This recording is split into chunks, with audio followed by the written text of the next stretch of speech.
Hi, it's me again, Bob. I've got a new idea for a new YouTube video.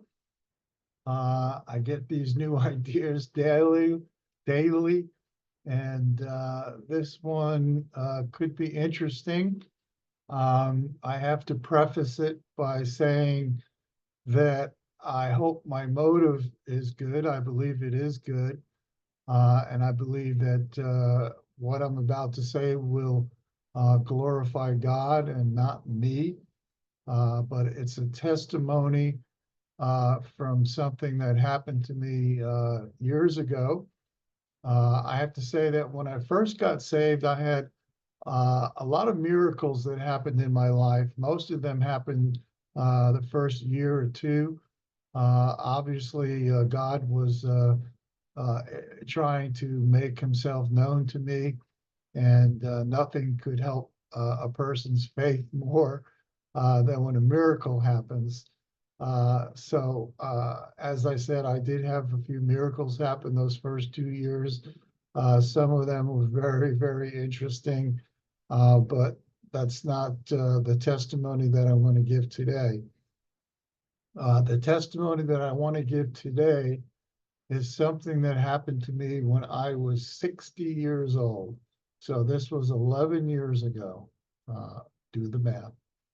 Um, uh, Buckle up and grab some popcorn because this is going to be fascinating. Um, I belong to a local church here in Florida, and unbeknownst to me, there was this young man. He was probably around 25 years old. Um, he was known to some of the people that worked at our church as what they call a gym rat. This is a man that spent most of his available time in a gym working out, uh, pumping weights, getting strong, and he was known around our church, but I didn't know who he was. Um, but for some reason, this man had decided that he was going to try to cause as much trouble to our local church as he could. It was like his mission, his motive was to just disrupt our church and try to cause dissension and just upset the things that were going on in our church. Now, one day I was in the back of my church in the sanctuary, uh, and I saw this man walk in. He was followed by our 80-year-old head usher who was trying to stop him. This man had a drink in his hand. He had a hat on, and our usher was trying to stop him from coming in the sanctuary. And this man was having nothing to do with our usher. He was totally disrespecting our usher. I also found out later on, we have a ministry to teenage girls and boys, troubled teenage boys and girls. And I found out later that he had been totally disrespecting the girls that were sitting in the sanctuary. This all happened about 30 minutes before the evening church service. So he had come in and he was just like I said, disrespecting the girls. And because he was so strong and such a bully, I guess there wasn't much that anybody could do. But he needed to be stopped. Uh, and I think you'll see that what happened later on, that did happen. But as I said, he had walked into our church, followed by the head usher, totally disrespecting him. And I had the thought in my mind that I was going to go down a different aisle and I was going to meet him in the front. I didn't know what I was going to do, but I knew I had to do something.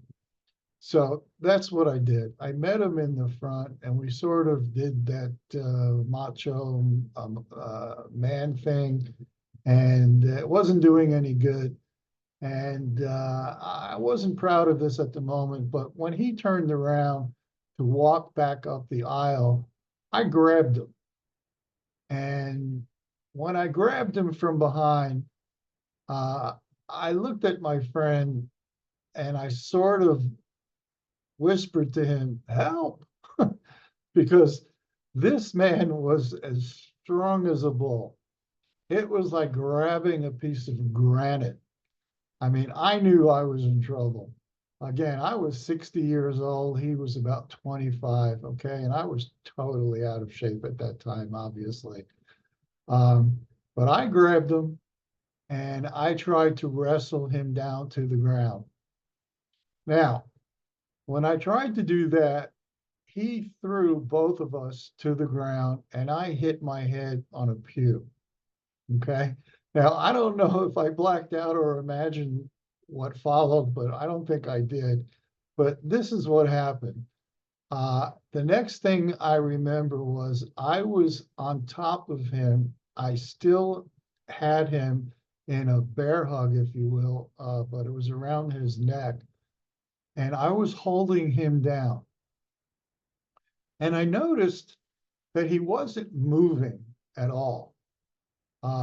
If you're a man or a lady that's been in a physical fight, you know that each of you try to do your best to beat the other person and try to get out of any holes or things that are stopping you from doing what you want to do. But this man did not move a muscle. It was as if he had surrendered physically and mentally to what I was doing to him. I was holding him down, and as I said, he did not try and move a muscle to stop me from holding him. And as I was holding him, I said to him, "If you promise to get up and leave, I will let you up." It's funny, right? And after a few seconds, I guess, of him thinking about it, he said, "Okay." And I let him up and he stood up. And to be honest with you, I wasn't sure what he was going to do at that moment. But he did. He got up and he left. And after he left, there's a part B and C to this story. I'll come back to that later. But when I let him up and he left, I walked over to a friend of mine, a lady friend of mine, and I was talking to her, obviously, about what just happened. And as I was talking to her, I felt as if I was one of those muscle men on the cover of those muscle men magazines. You know, the guys that are so built that their muscles need more room on the front page to show their body. Uh, I felt like Arnold Schwarzenegger. I was so pumped up. I was feeling like a giant. Now, you could say, well, Bob, you were feeling adrenaline, but I know what adrenaline feels like. And this was not adrenaline. This was just a feeling of being super strong, super powerful. Okay. So as I finished my conversation and I walked away, I heard the Lord say to me, "Uncircumcised Philistine." Where that came from, I don't know, but that's what I heard.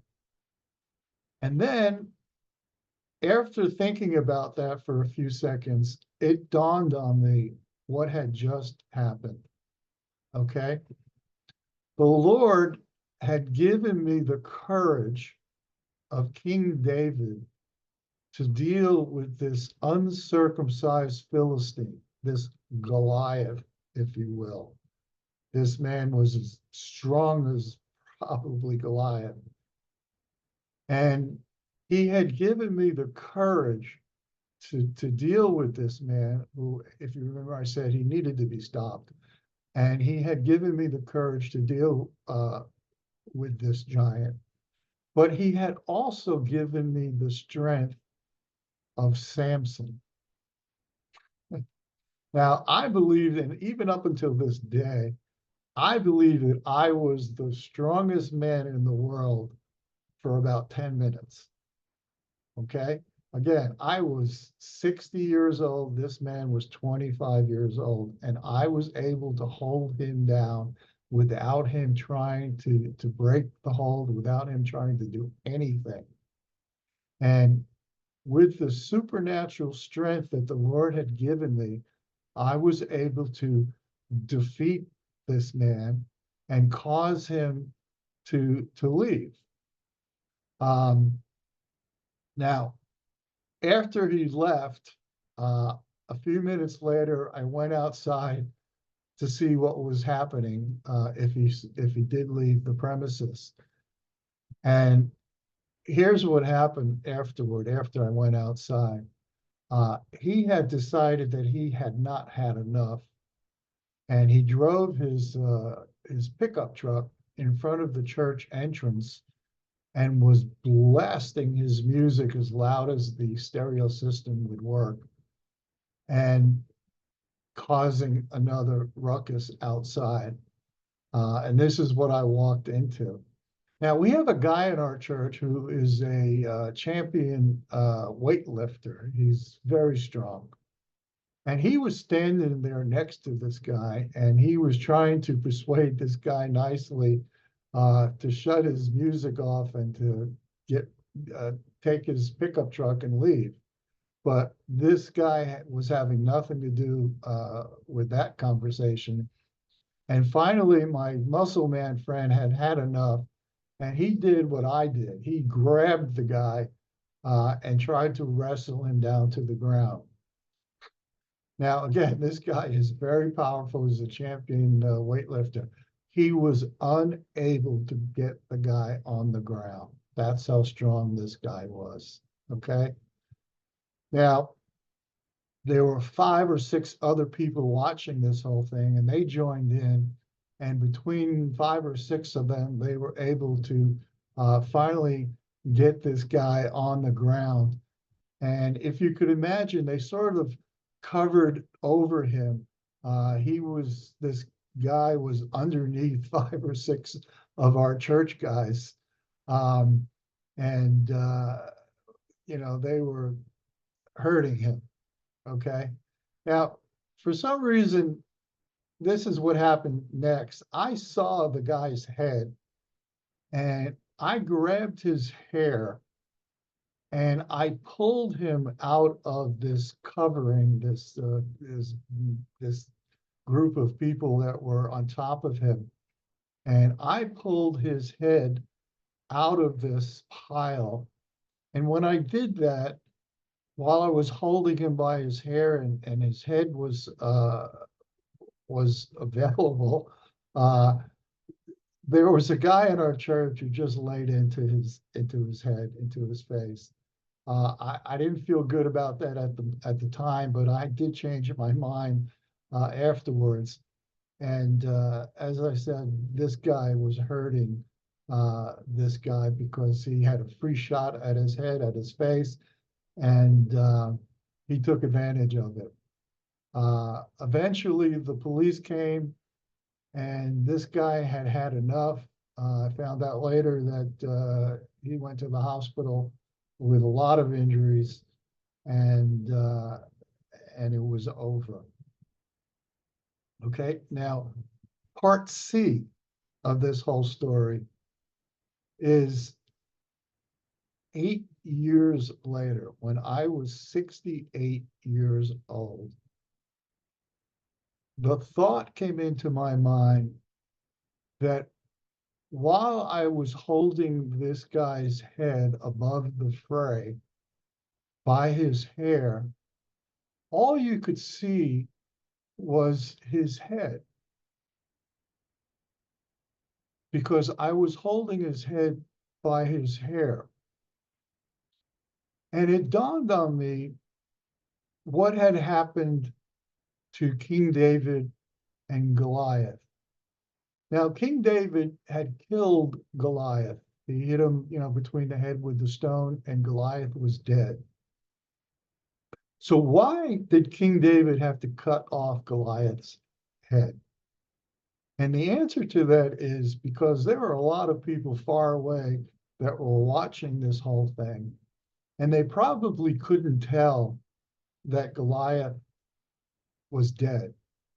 But when King David cut off this man's head and was holding his head by the hair, everyone knew that this man was dead. This giant was dead because King David had his head, he was holding his head by his hair.